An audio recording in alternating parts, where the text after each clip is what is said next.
guys, nandito na ngayon ako sa expressway. Bali itong expressway na to, kumula dito ang speed limit 130 kilometers per hour. Pwede ka mag-speed up mga hanggang 140 ganyan.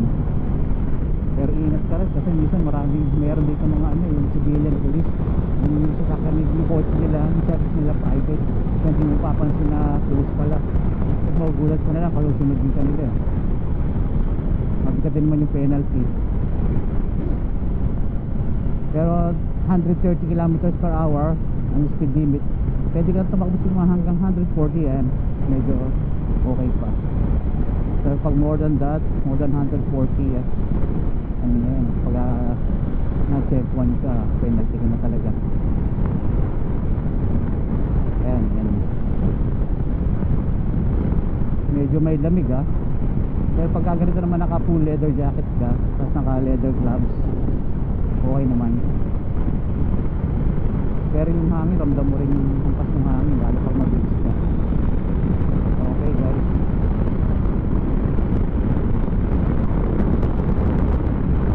dito tayo.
Camera dito dyan sa mga tulay, may camera dyan mabigat ng penalty, kaya observe talaga natin yung speed limit.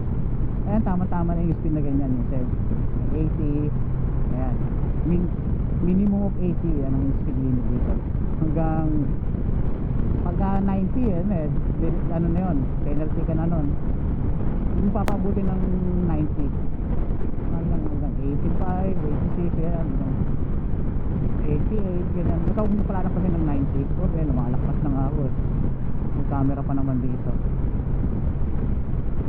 Ayan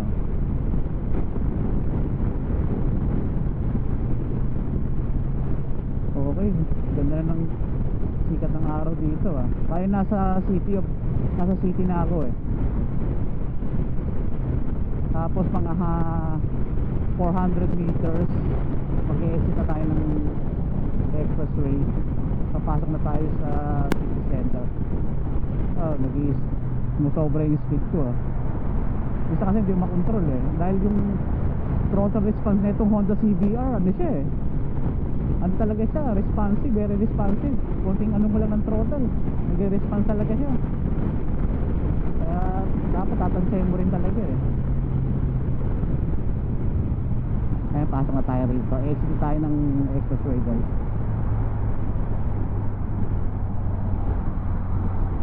Ayan, dito tayo mag-exit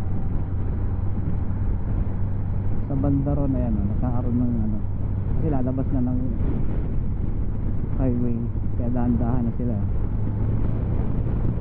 dahil nasa city center na yan yung paglabas na city na yan.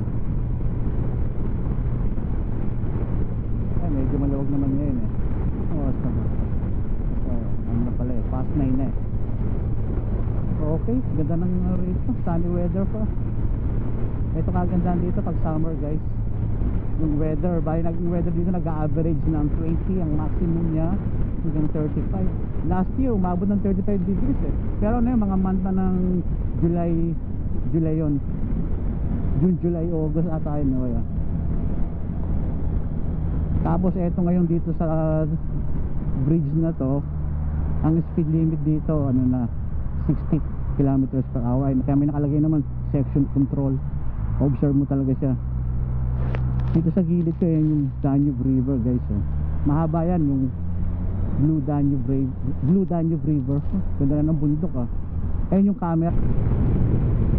Kaya ang solution dyan, observe mo lang talaga yung traffic rules. Ano yung speed limit, follow ka sa speed limit para iwas. Allowed naman yan eh. Ayun ang kagandahan dito sa 2 wheels guys. Pwede kang dumaan sa gilid ng mga sasakyan. Allowed naman yan kasi mayroon namang space. Pero ingat ka talaga rin kasi gaya nito eh no. Same lang ka talaga. Ito kagandahan dito sa Honda CBR 650R. Very ano siya, dali niya i-maneuver. Tapos dahil nga sa handlebar niya, ayan makipot lang siya, maikse. Kaya madali siyang isingit eh. Ops. Sakto. Pero ingat ka talaga. Kung sabit mo sa kanila, same lang ang aabutin mo. Bali ngayon nandito na ako sa city center guys. Ayan. Kaya meron ng ano eh, medyo may traffic. Pero dahil sa stoplight, may stoplight dun eh. Ito ano, Ayama. Thank you.